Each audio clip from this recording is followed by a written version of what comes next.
I know. I was thinking, like, do we have more to say? But we could do a recap, and we can And we, maybe talk about other stuff. yeah, you know what I haven't looked at where I don't know what if I can look at the individual analytics from the live stream. I was gonna Oh, see if I can get on that and take a look at that. So let me see if I can minimize this so I can look at some other stuff. We'll throw this down there.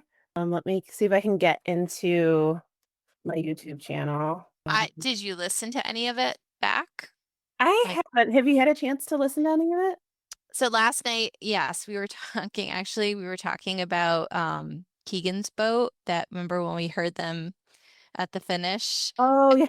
And so we were just generally talking about like good sportsmanship in the boat and all that. And I was like, "Oh, and by the way, like, you can't be yelling, you know, Hmm. explicitives out there on the water." And so I was like, "Yeah, we could hear you." And so then we were like, "Oh, maybe we can hear it on the live stream." So you can hear like sounds from like you could definitely tell that something happens because then you hear us react.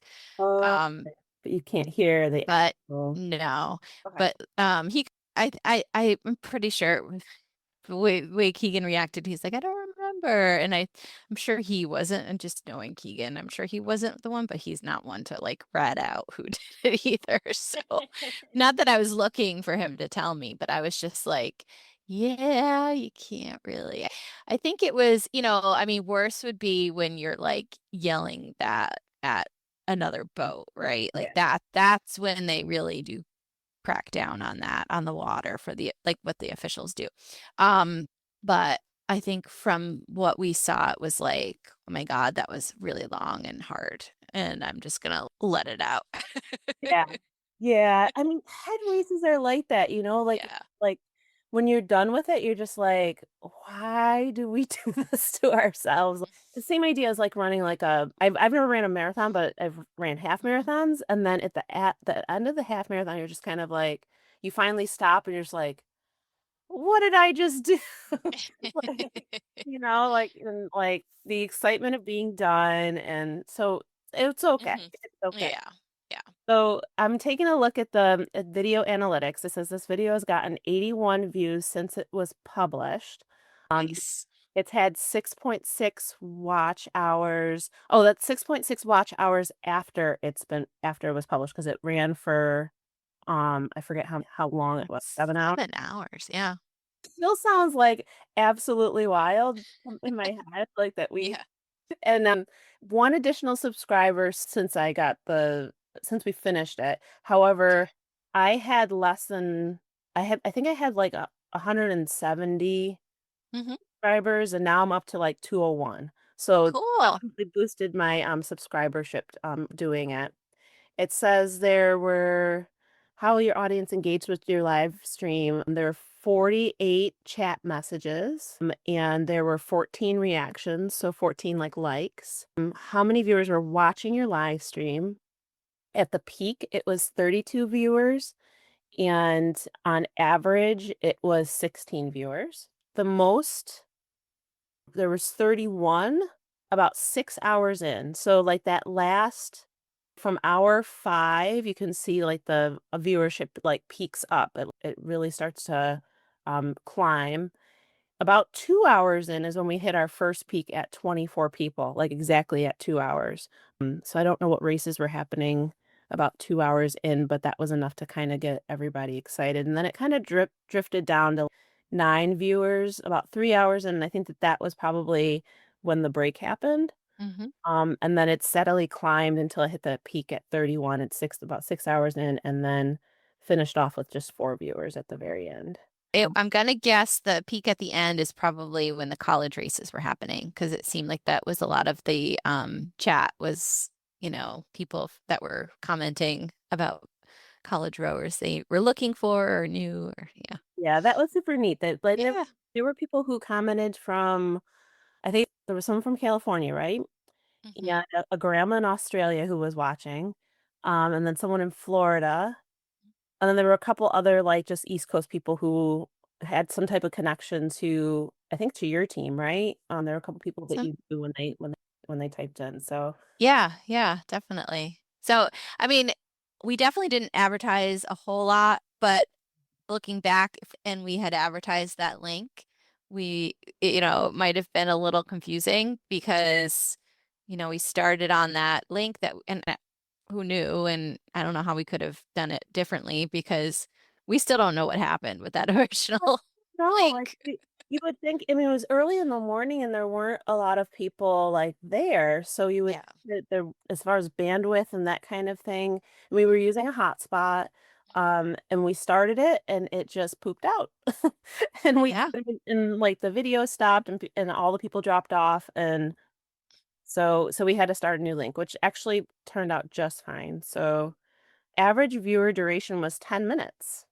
So so people were kind of there were 5 different spikes in Oh, that would be interesting to figure out what, yeah, like you said, what races were at the spikes. so 90% of your viewers are still watching around the 30-second mark, which is typical. The spikes, you can play the clip. I don't know. Can I see? My suggestions. I don't know. But listen to the audio. It's pretty good. There's some background noise. Yeah, not bad. So that was like 2 hours and there was a spike. Let's see what this other spike was. See if there's a more interesting clip. I don't know. Oh, there were just some boats rowing by. So there was a spike at 3 hours and 35 minutes. Let's see what this spike is. So fun. Wish you were here. It's nice and beautiful and warm. I think there's some boats probably rowing by. Yeah, so there's some different parts in the I think they're video. coming. Iona might be coming. Oh, here we go. This is Iona. I'm number 155. So that was one of the video spikes. And then We've got great speed. so I think one of the last spikes that we have are probably all the I think they might be the high school boats. Let's see. Which is no good. You don't want that. Buena. Yeah. Might be able to put my Oh, I think that was like the very, very end. Last little spike of people who were watching. But yes, it was definitely the college races were the most popular out of everything. Let's see. There's a couple little tabs here where I can see more. Kind of really you can there's a lot of great ways to review it like, inside of YouTube. So yeah, I'll have to kind of play around with that a little bit more and see if I can gather more information. It's very interesting. YouTube is quite the tool. You don't, a lot of times you go on it and you're thinking, oh, I'm going to go look for something in particular. But as you use it, you find that there are a lot of really great professional analytics in there. If you were Hmm. to really do it up, you could. Uh, Yeah. so yeah, I mean, I mean, it was really neat to try something new and for it to go well. And I think, I know the quality of the camera may have could have been better, especially when you're trying to do long distance, because I just have a regular webcam and it's meant to be like at this distance, right? Like my laptop to me. But I felt like the stand and like the setup, and even with the wind, it's very still. Yeah. It's so that was nice. And I felt like the audio was good, even though there was a lot of audio like people around us, it kind of captured when we happened to be talking to people and heard those conversations a little bit, which is nice. And but yet you could hear us pretty clearly. Um, at the end, I think at times maybe we got a little used to that and kind of like we're walking around and Get around a little more. bit further, but Yeah. you could still hear what we were saying. So I think if anything, and I think that the whole YouTube setup, like you said, was pretty easy. And even if we don't share a link ahead of time, if we share the fact that we would be on your channel for YouTube, people can find it pretty easily because it'll be the live that's on.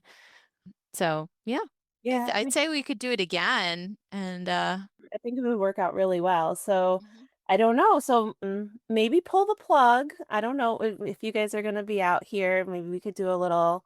That one would be fun because the boats are pretty close. We would be able to get pretty good view on that. And we could keep it simple again, just with Mhm. the one camera setup. In the meantime, I could try to work on that streaming software.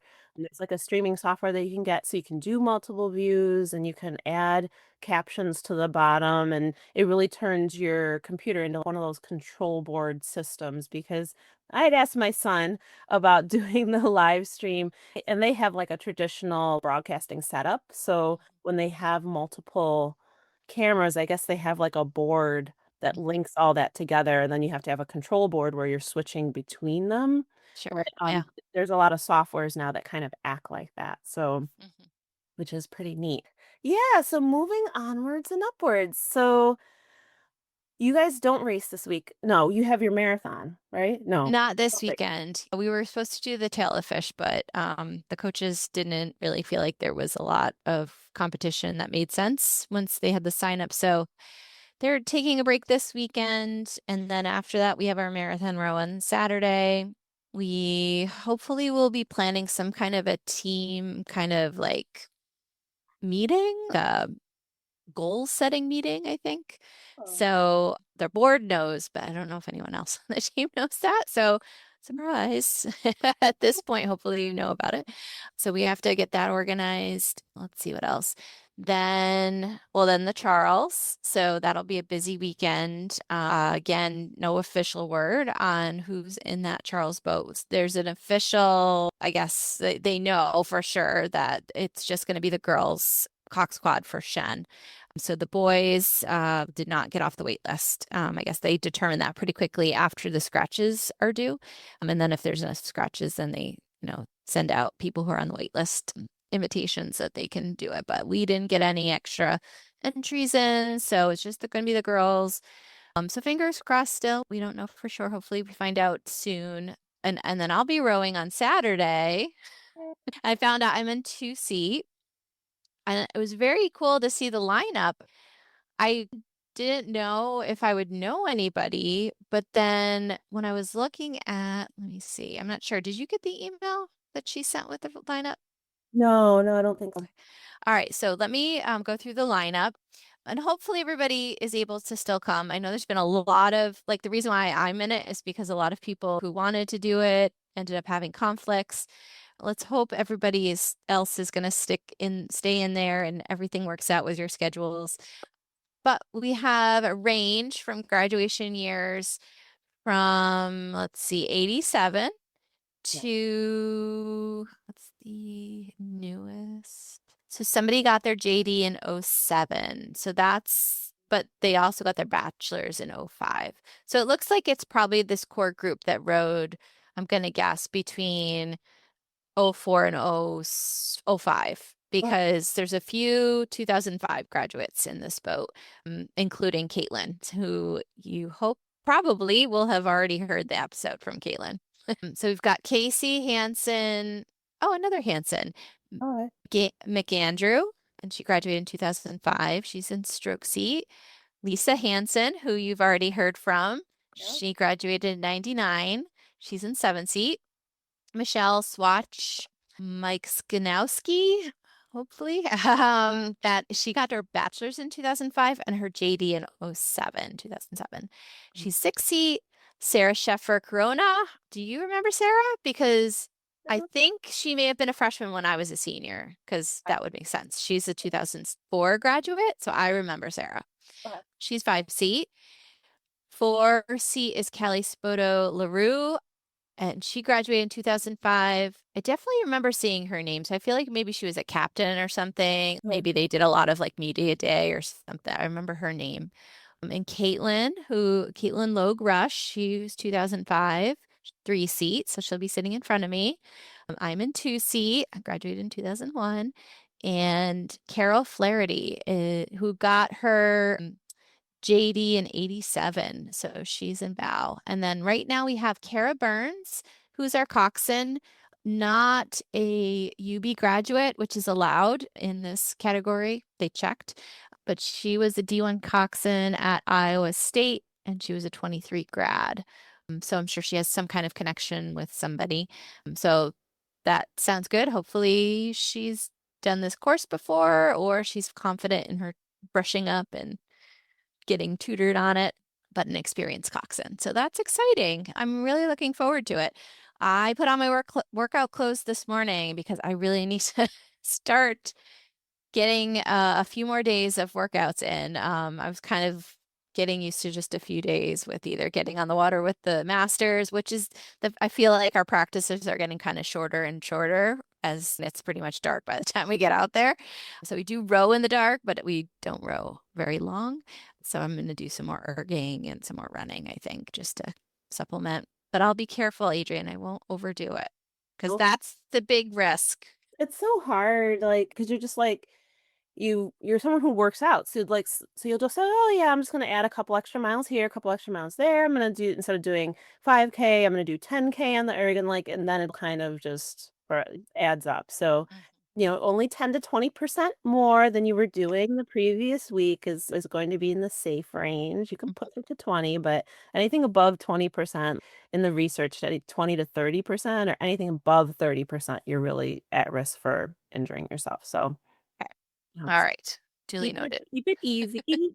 And you could do some sprinting things too that would average that your heart rate is over. So you wouldn't necessarily need to do more meters, more steady state. You could do some like maybe 250s or 100-meter sprints with like 2 to 3 minute paddles in between. And those spikes of heart rate with the paddling afterwards, your heart rate would be about what it would be if you did like steady state that whole time. So it would give you the ability to kind of not cover as many meters, but you would still get like the heart benefit.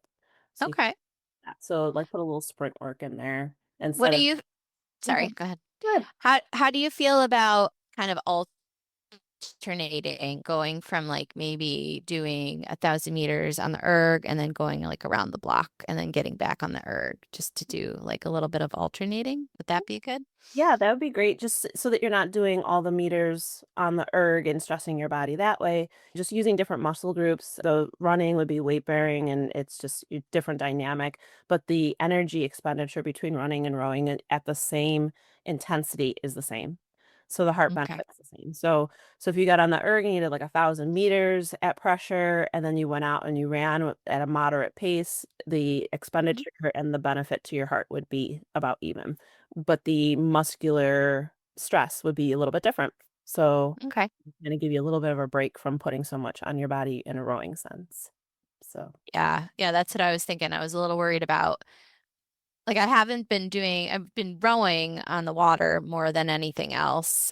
Well, not more than anything else. I've definitely been mostly walking, running, doing some weights, that sort of thing. But or if I go right from like being on the water to being on the erg, I'm just worried about like, especially my back. Like that's the one thing I don't want to mess with. yeah, you know what you could do? I always see a big benefit because I am such a leg dominant person. If I switch my weights to upper body, you might feel the difference in that. Like if you started doing like a chest press, some flies, of like a bent over row, a lat pull down. If you have a pull up bar, you can do pull ups. But if you can't do pull ups, I would do like dead hang, Mhm. because dead hang is great because it works on Okay. Yeah. grip strength's like a huge component of like feeling strong when you're rowing. If you don't have good grip strength, but you've got really strong legs, it's pointless because Yeah. you can't hold on to the oar well enough in order to translate the power from your legs. So like if you change your lifting, like, I would leave one leg component, one compound leg movement, whether it be like a deadlift or a squat or both, some type of squat, some type of deadlift. Leave those in the routine, but then change the routine to very upper body Mhm. dominant, because especially if Okay. you don't do a lot of upper body. I remember when I started, because I put a bunch of weights in the garage, hoping that because my kids were like, we'll use the weights if you move them from the basement. So I moved them to the garage. Of course, I was the only person using them. But because I brought the bench up, I had enough room to put the bar on there. And so I started doing just bench press. And, Mhm. and not even like a lot of weight, the bar plus maybe some 25s on each side, just not even crazy weight. Mhm. But just getting in the routine of doing that, I got back out on the water and I was like, wow, I could really feel like connection was easier. Mhm. Just felt Okay.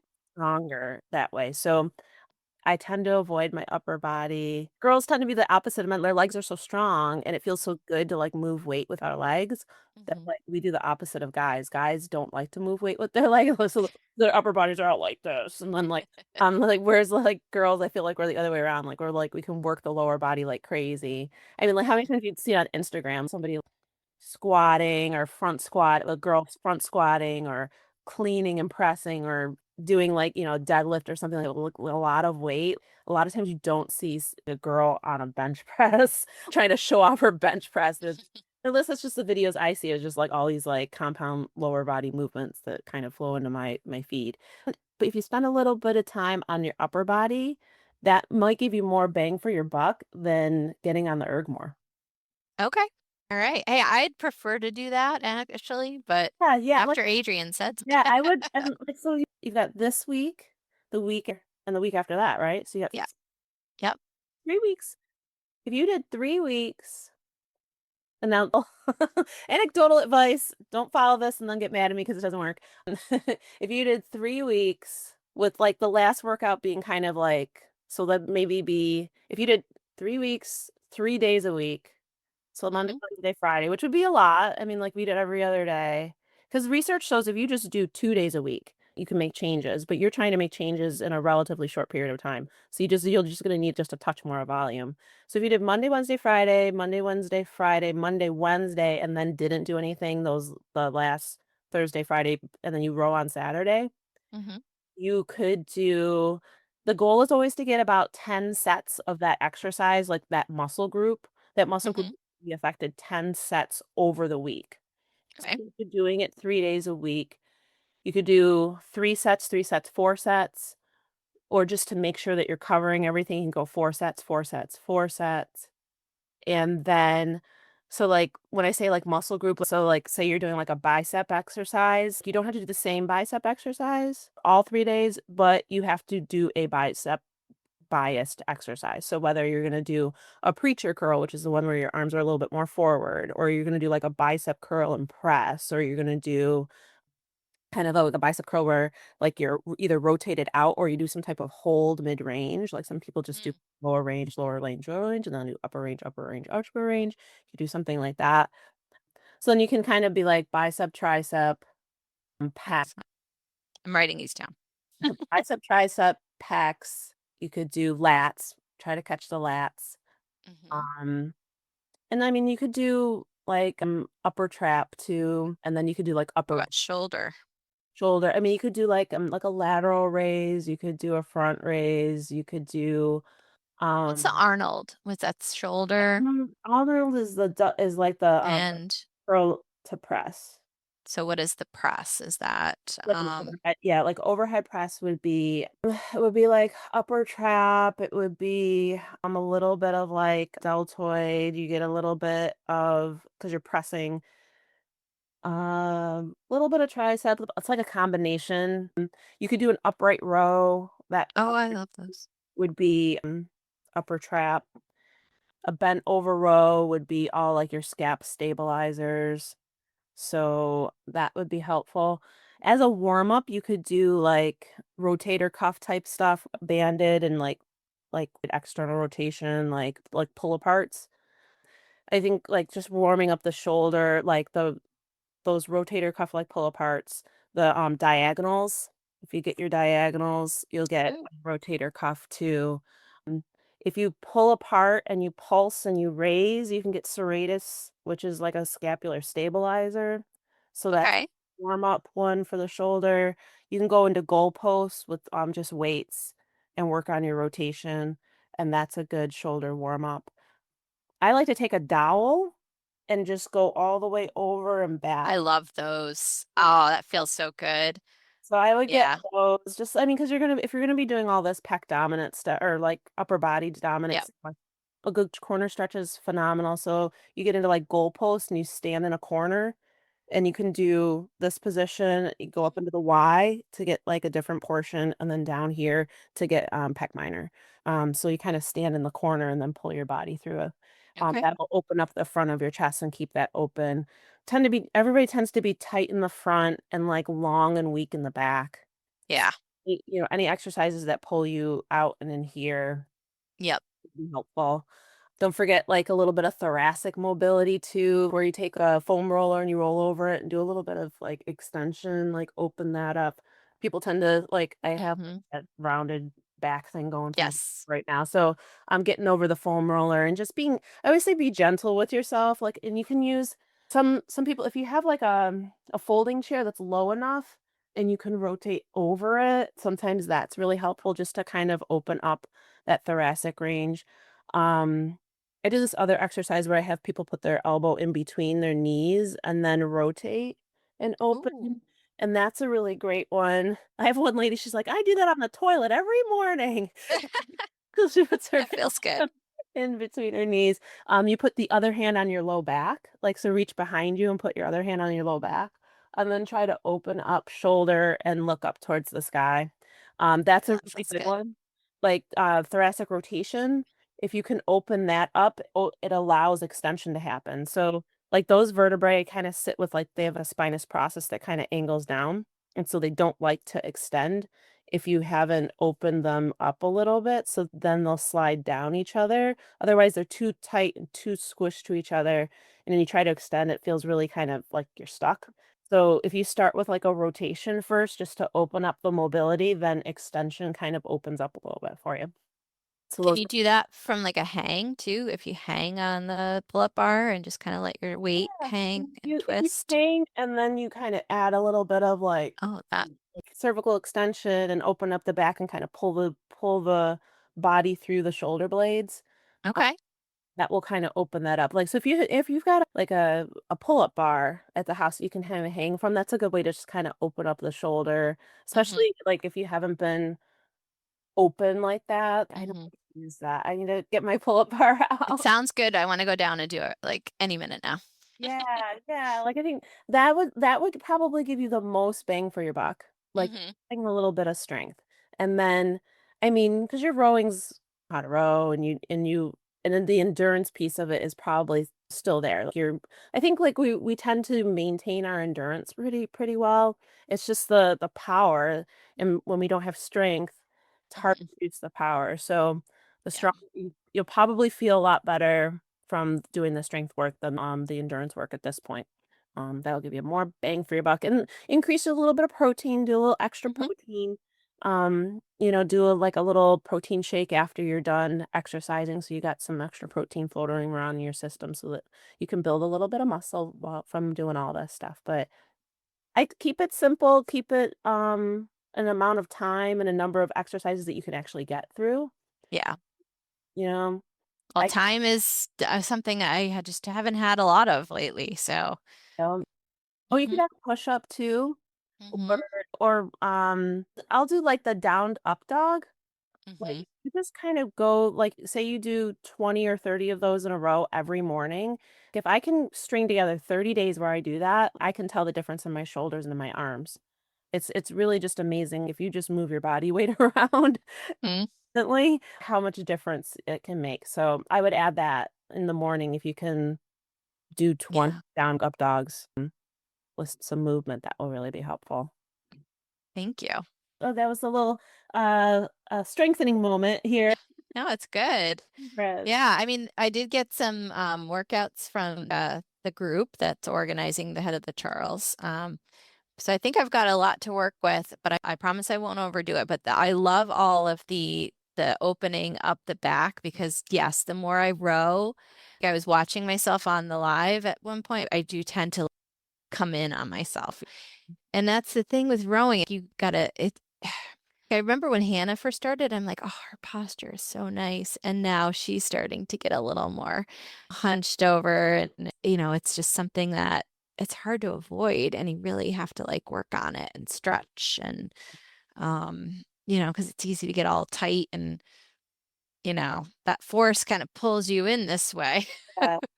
I think, like, too, just that the catch starts to feel a certain way, and you Mhm, search for that feeling, and I know a lot of times when I'm, like, really trying to get really into it, like, I'll overcompress or I'll just overreach and I'll collapse and let the shoulders come out forward, whereas I feel like I'm rowing short when I'm sitting up tall and staying very firm in my connection. But I mean, if you watch like, those elite rowers, they don't go for extra reach, very connected. Their shoulders are very still.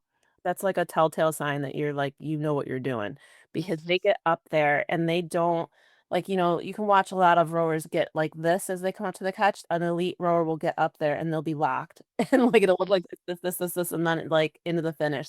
They have no extra movement in the shoulder because they have to be so stable because they're producing so much force over the whole stroke. So, yeah, it's tough to kind of like hold those positions, and it's not an easy sport. It's not an easy sport. It was fun this weekend watching Mhm. those really skilled boats go by, Mhm. watching the college students. And I know as a coach, those coaches have to be so proud when they see them moving so quickly. Like it's just, I mean, as a coach, like there's that moment as your boat goes by, you're just like, "Ugh."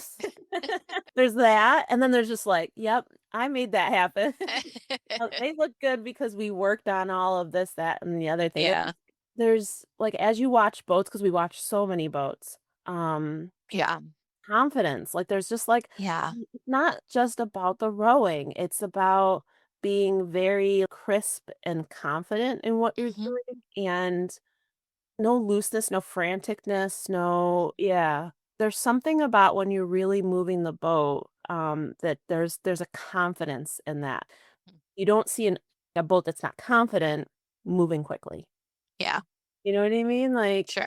Even like looking at like the middle schoolers, watching the middle schoolers go by and seeing just like the looseness. There's that Mhm. component of like when you see a boat that's struggling, there's like a looseness, a lack of connection. Like they're like the boat rowing them instead of them rowing the boat. Mhm. And that's interesting in the process to go from going from that to going to something super skilled. Like, Mhm. I saw some boats doing, quarter feather on the quarter feather, all eight, like, rowing up to the start. I'm just like, "Wow," just the amount of time that took to teach everybody where they need to be Right. that can they because I mean, in the quarter feather, you come out square, you quarter feather, and then you're off the water, and, like, the Yep. boat you have to be very confident in your position on the over the keel. You have to control how you're moving that or it just doesn't work. Otherwise, the Mhm. boat's just, like, all over the place. So, Yep. it's an interesting it'd be fun to talk to some of these coaches and say, like, "How did you go from the eight-legged octopus?" But then college college coaches can recruit too. So, Mhm. the idea of bringing in somebody who has some rowing knowledge, so you're not really starting from 0. Mhm. I don't know, what are your thoughts on that? On the difference between walk-ons and recruits? Or just the difference of going from the eight-legged octopus to some type of real semblance of, like Yeah. So going back to when I was coaching for Union, I coached the novice group, for the women. And, I think I don't have any notes. I wish I had notes from back then, but I feel like, it was a lot of trying to make it fun because that was my experience before that. I never coached college before, but I coached middle school. And, you got to make it fun, but still tied in with whatever you're trying to do. And I think I usually would focus on timing as like, everybody's individual stroke might not have been tweaked much, but if I could get them to do everything at the same time, in terms of catch and finish, Yeah. at least we had a starting point, right? And the boat kind of feels better. Your set's going to be better if everybody's doing that at the same time. So, I did a lot of, I know I talked about my favorite drill, which is the coxswain calls the catch drill. That can be a lot of fun because if the coxswain gets into it, they can really play around and start going catch, catch, catch, catch, and then long catch and just kind of draw it out, just keep everybody guessing. But it gets really everybody paying attention and like being ready to anticipate, but waiting for somebody else to make the decision, right? You got to be on your toes for that. You can't be like off in la la land.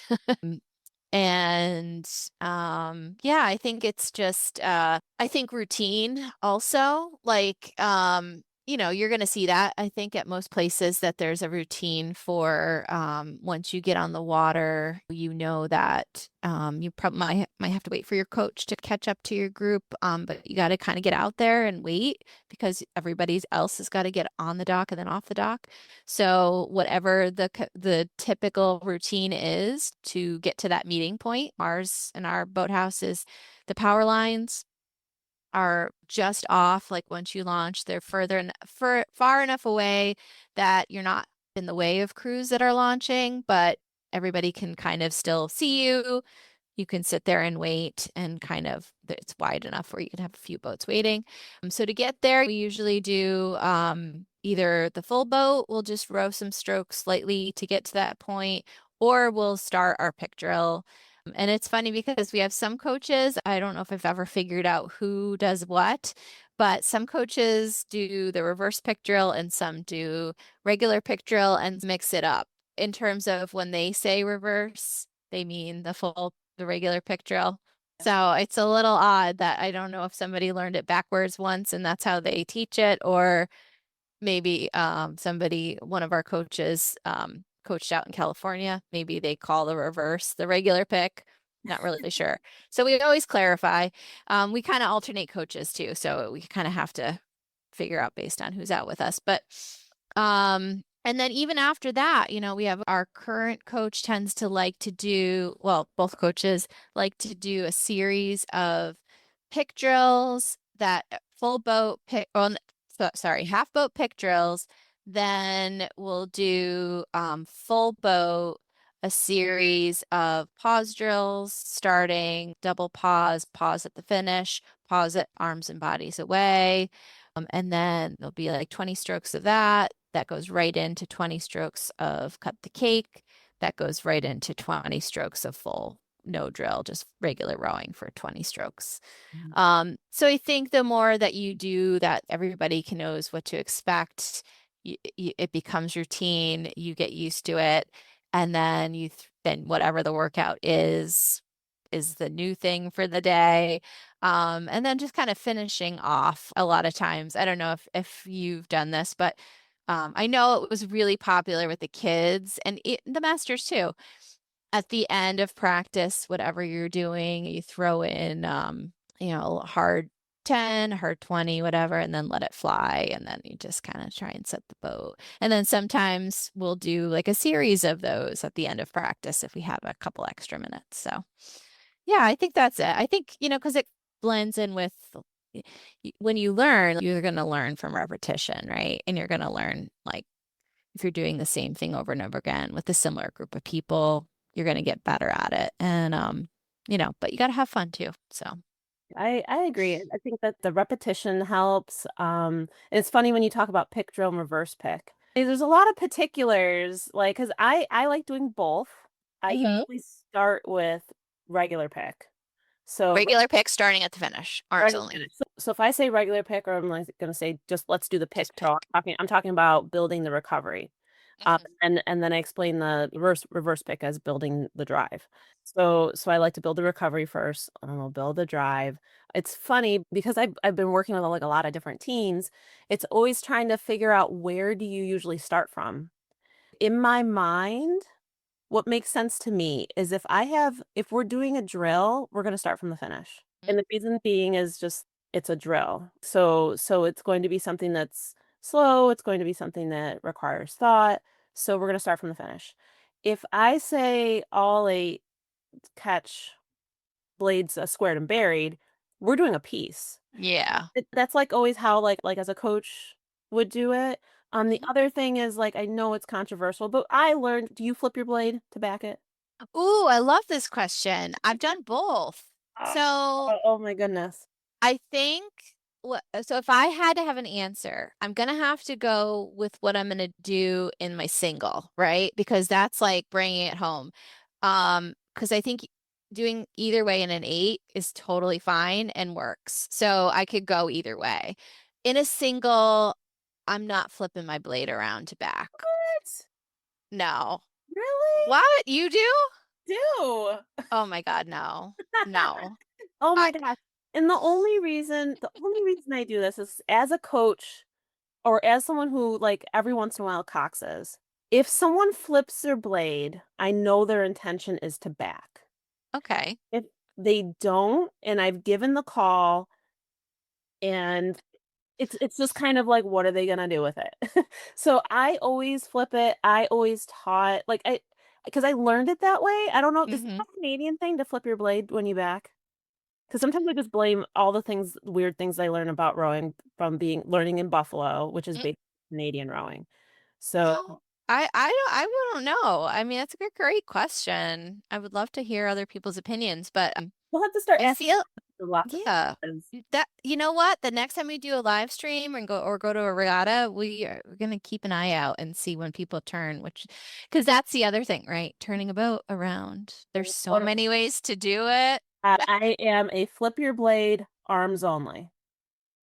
I can get behind When you're that. turning the boat, what the heck are you doing if you're moving your seat? What kind of planet are you on? There's never, unless Mhm. unless you are on a body of water that is very large, there is no good reason to be moving your seat while you're turning the boat around. That's just like one of my rules. I'm like, that when I would teach the novices, I'd say like, okay, especially because if we're on the canal, forget it. Like, Well, I was just gonna say, we yeah, have lots of room and we have to go across, right? So okay. most of the time when we're doing it, I mean, I don't really like scream out like, no, let's do it this way. Like I'm just like, whatever you coxswain, you're in charge, whatever you want to do.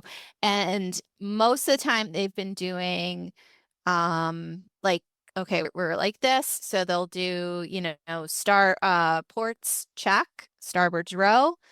I'm trying to remember. Do we use it just depends on who's seven seat, to be honest. I think if they take a full stroke and they're taking their time, I think most people are taking full strokes and the port side's just checking. You do that halfway, do bow four, take it across, and then you do the same thing to get squared up and in the other direction.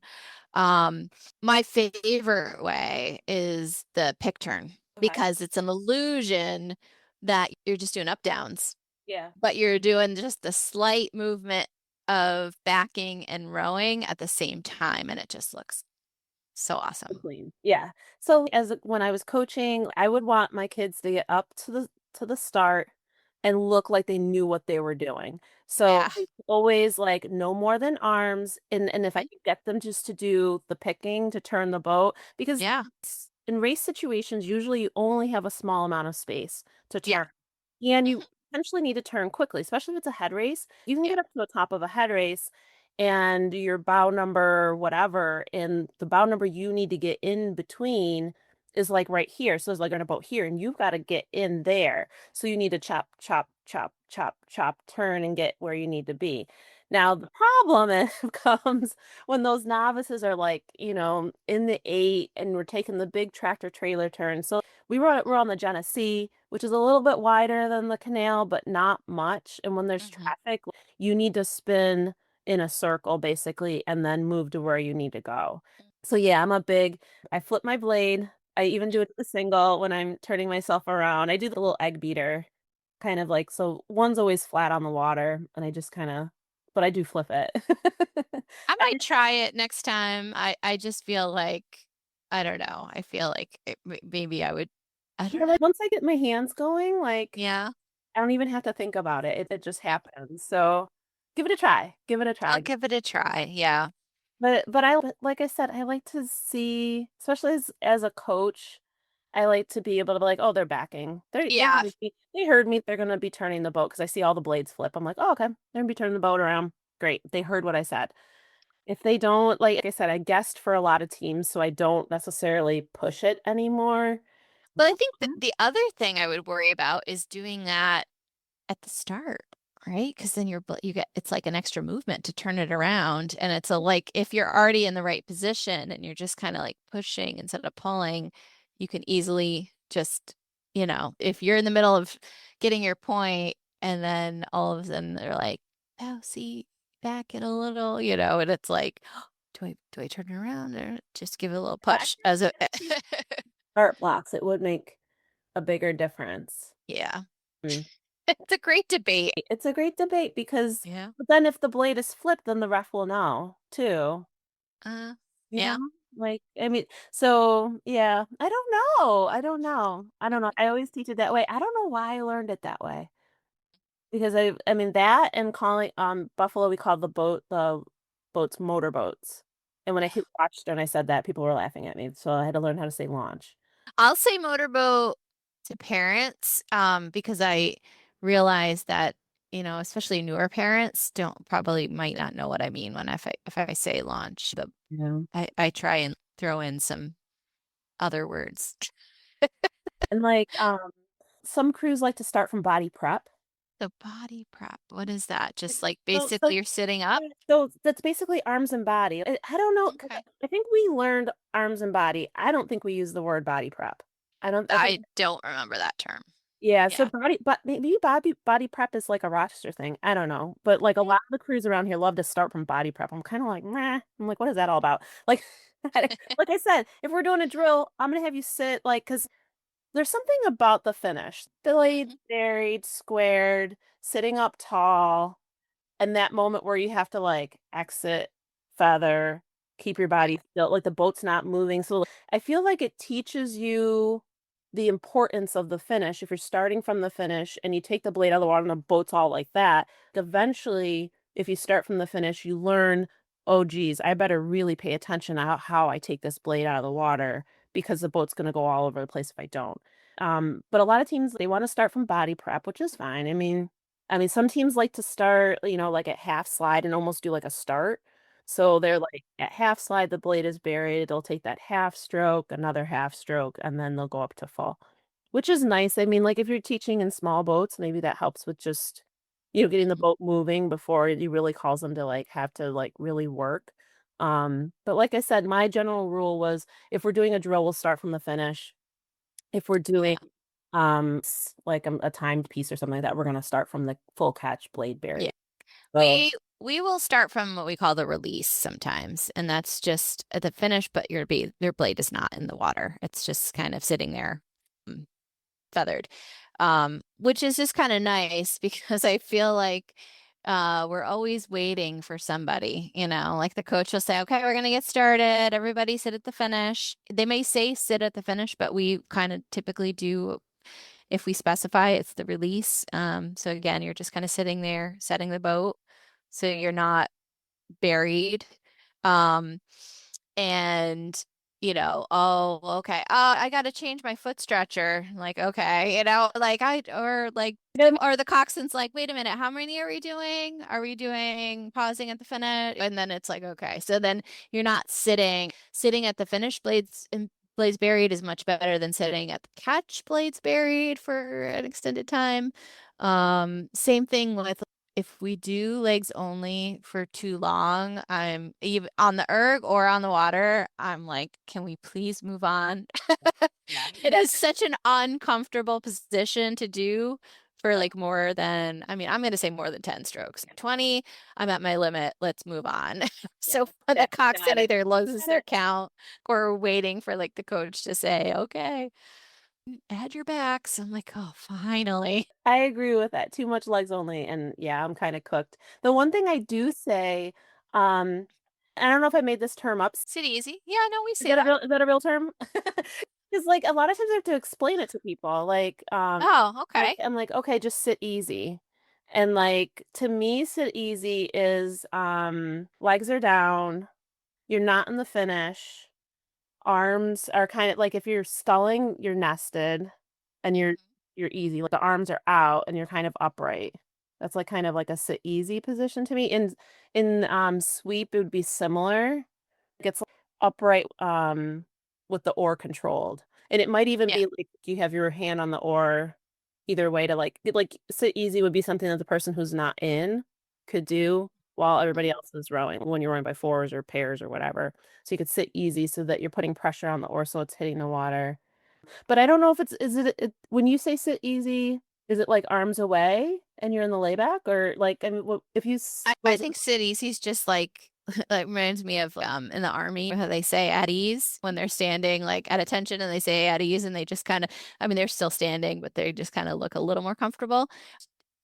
It's just whatever we were doing. Let's say we were doing up downs and we're staying in one spot and then the coach might say, all right, way enough, and then okay, sit easy. So now like way enough is we're not moving anymore, but we're still kind of like in position, and then sit easy for me. So this is me sit easy at the finish, and then all of a sudden way enough, I'm stop moving, okay, sit easy, and then it's like Yeah, it's like that's like like a relaxed position, like not really yeah. not really to finish, not really bodies away, just kind of like Setting the boat, but setting the just not. boat, like Yeah. yeah. So Might mean like grab some water, mm, like it's really like you're done doing anything right now, but keep the boat set. That's that's the gist I get when I hear sit easy. I never thought about it much until right now, but yeah, like like, and like I was like wondering, I'm like, I've heard this somewhere. It's not like yeah. I'm like I didn't make this Mhm. up. Yeah, so sit easy is like a real thing. Yeah. I say on the pause drill. This is the last one I'll mention because Ooh, yeah. I don't want to take all your time away. Um, on the coming off of pause drills, I will say be easy on the seat. And so usually I have to explain to them what I mean by that. And like pause drills are so tricky in the sense that the point of the pause is to determine a position that we're all agreeing on, or if Mhm, you're in the single, you're determining a position of stability. So when you're mhm, on that pause, you're bringing yourself to the position of stability or meeting your boat mates in a position where we're going to be balancing the boat out. There's that moment where the boat's gliding. And then when mhm, you come off of the pause, I want you to be easy on the seat because people will take the like come out, especially off of like ooh, a half slide pause. Ooh, easy on the seat. Or like after arms and body, that pause where you come up and you're moving and you have to kind of like go from the stop to the moving of the seat. mhm, Like I would say be easy on the seat because I think that's the other part of the pause drill is matching, and I talk about this all the time, matching the seat speed with the boat speed as the water's going by the boat. And if you can't feel that, you'll rush and you're like and it's like the opposite effect when you're doing the pause mhm, drill. So I always say down the seat, be easy, and to feel the wheels mhm, turning. Um and the other day, somebody was talking about, like, acceleration into the catch, and I'm like, "Oh, I believe in that." I don't know. I just feel like and I told you I wasn't gonna add another comment, but, like, I feel like being aggressive in the catch position is, like, a recipe for building momentum into catch. Like, I think if you can roll up there with purpose, like but speeding like, I just don't like the idea of seat speed. That mm, that you haven't earned. You can move the seat fast if you're mhm, moving the boat fast. You can't move the seat fast if the boat's not moving fast. Otherwise, you're gonna row every inch of the water, and there's no ratio. So, like, mhm, that's kind of like, I think of, like, the catch position, A, you have to be comfortable in it, B, like you have to be able to be in it, like, you have to have the flexibility to be in that position, and then you have to be in that position and have strength in that position to mhm. control it. Because there is a lot of momentum that especially, like, in a large boat, there's a lot of people moving up there, and the Yeah. boat like, if you keep sending everybody with any extra momentum into the catch that's not Mhm. controlled and not purposeful, you're pushing the boat towards the start line. So, Right. yeah. Yeah, there's gotta be somebody who has a good reason why they say accelerate into the catch. And maybe it's more, maybe it has something to do with, like, quick catches, like, Yeah, like, it's kind of something along those I might be lines. misunderstanding what they're Maybe. trying to say about acceleration into the catch because it just kind of like I mean, if the boat's moving fast, like, if you're a fast crew, you're gonna get up there quick, so it's going to feel accelerative, is that a word? It's going to have some life to it, it's gonna have some momentum to it, but accel Yeah, it might be those crews, and I know, we tend to do this now more because I get caught doing the opposite. Um, when you do have, like, that gather culture, Oh. gather culture, you know, and there's that tendency to really like stop the momentum at the finish, like with your hands, that maybe it's that thought that like you're almost having that standstill at the after the finish, and then it's the okay, we're gonna feel the boat moving as we come to the catch, and that feeling's gonna feel faster as we get there. That's my guess. Yeah, it's gonna feel like you're accelerating into the catch because you're gonna be slow and then you're gonna have to move Yeah. there. And hopefully you're moving the boat fast enough. Well, that's the thing, right? It's physics. You can't, and especially in any kind of racing situation, if you're still gonna have kind of a gather, at some point you got to go from I mean, it has to go away eventually. well, yeah, but there, right? You're still going to be, it'll be short, it'll be much less, but it'll be like that feeling like we're all coming together and then we're moving, but it stops and then we have to go. And then as you go, like at a racing rate, you're going to be going faster. Yeah. Like I said, it's a little foreign to me still because I was taught fast hands, hands and body away. Like that was drilled into me. Like I can't even tell you from the age of like 14. And now I mean, I'm not opposed to the gather. I like it when I'm thinking about it, but boy, is it foreign to my body. I have to purposely do that. Yeah, it does take, I mean, because we're just so used to like, get it in, get it out. Get it in, get it out, get it in, so that you don't catch a crab too. Like that is like probably the other fear is that like if I stop here, I get Yeah. if I don't pop it out, I'm gonna get a crab. Oh, I agree. So, Yeah. but we have a lot of really great things to look forward to in October. A lot more racing. Maybe another live stream is in our future. Who knows? We'll figure that out. And good luck with you. This weekend's off, right? Next weekend's marathon. So good luck with the marathon row. We'll talk again before that. And maybe some different ideas. Explain how the marathon row works and all that type of stuff. We'll do that next podcast. So hopefully we'll get the podcast out before the marathon row actually happens. But if not, it'll probably be after and give us some, and we'll get some updates on that too. So Sure. Yeah, this is our first one for at least a few years. New for like so Shen is doing her own thing. So it's different than what I've done in the past with Burnt Hills. So I could talk about both because they're very unique and different and have their own like kind of pizzazz to them. So it'll be fun.